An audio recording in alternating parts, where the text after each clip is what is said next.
Selamat siang saya ucapkan untuk kita semuanya. Pertama sekali marilah kita mengucap syukur kepada Tuhan Yang Maha Esa karena hanya atas berkat dan kasih karunia-Nya lah kita bisa berkumpul pada siang hari ini. Kalau kita sudah membahas mengenai COVID-19, mungkin kita sudah mulai merasa bosan karena pandemi ini sudah berlangsung selama 7 bulan lamanya. Namun ketika kita melihat bagaimana berita yang kita dengar akhir-akhir ini, bahwa kasus yang terkonfirmasi positif itu sudah semakin meningkat, bahkan tercatat di Indonesia pada berita terkini telah terkonfirmasi sebanyak 271.000 kasus. Sebenarnya apa yang menyebabkan hal ini sehingga kasus positif di Indonesia semakin terus meningkat? Salah satu faktor utamanya adalah mengenai kebiasaan masyarakat Indonesia pada saat ini. Kita melihat bahwa rasa bosan selama 7 bulan tersebut dapat kita lihat dari perilaku masyarakat yang sudah mulai mengabaikan protokol kesehatan.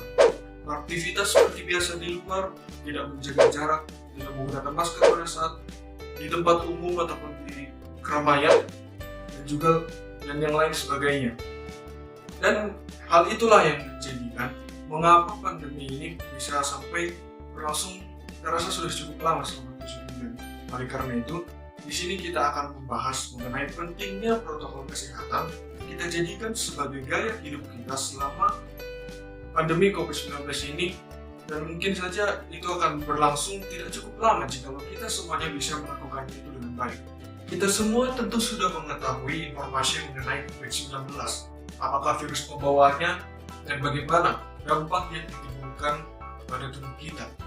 Ya, nama virus pembawa COVID-19 adalah virus corona.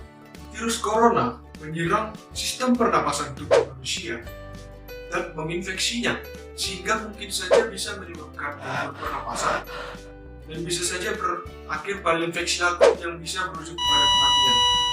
Kemudian kita akan membahas mengenai penularannya.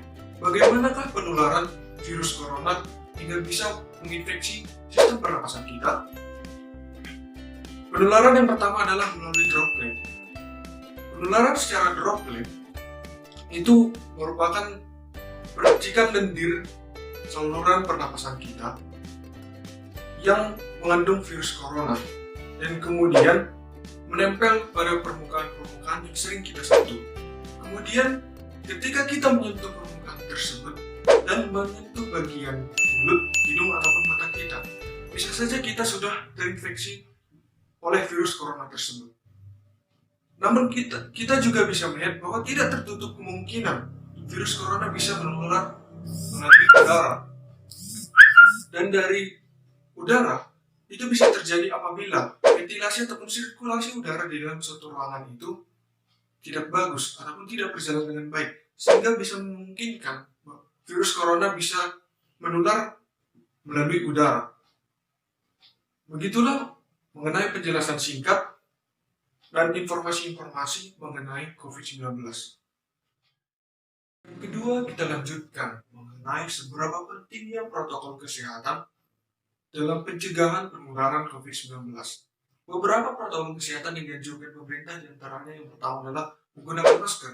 Menggunakan masker itu penting untuk mencegah penyebaran droplet itu bisa berlangsung baik melalui diri kita sendiri ataupun dari orang lain. Kemudian kita juga penting untuk mencuci tangan, baik itu sebelum dan sesudah beraktivitas, agar apabila kita menyentuh bagian-bagian permukaan yang mungkin saja bisa terinfeksi virus corona, kita bisa terhindar dari hal tersebut. Kemudian menjaga jarak di tengah keramaian ataupun di tempat umum. Hal itu penting agar kita bisa mengurangi ataupun menurunkan angka penularan COVID-19 di tempat umum ataupun di tempat-tempat keramaian.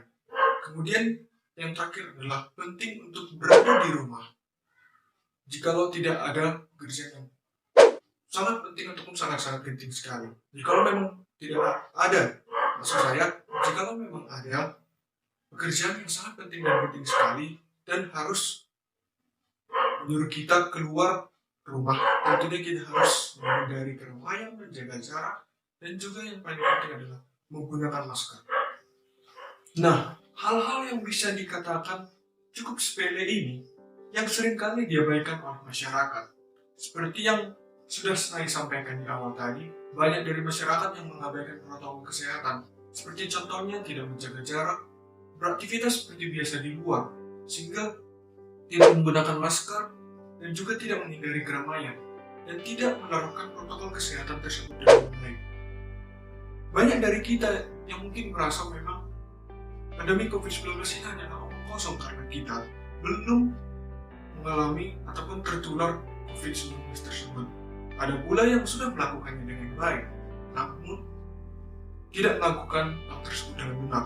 Contohnya ketika dia memakai masker, pada saat berbicara, dia justru membuka maskernya. Namun ketika dia tidak berbicara, dia justru menutup maskernya.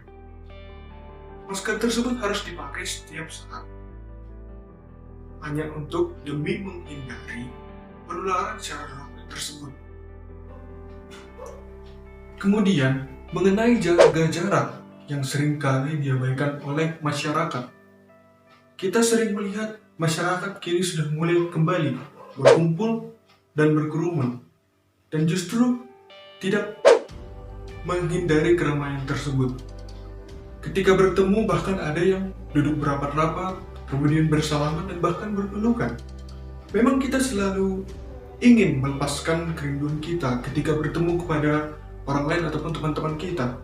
Namun seharusnya kita harus tetap melakukan protokol kesehatan tersebut, karena hal itu berguna untuk melindungi diri kita sendiri dan juga melindungi orang lain dan orang-orang yang kita sayangi. Coba kita bayangkan, apabila kita sudah menjadi carrier ataupun pembawa dari virus corona ini, mungkin saja kita tidak merasakan gejala apapun karena imun kita kuat.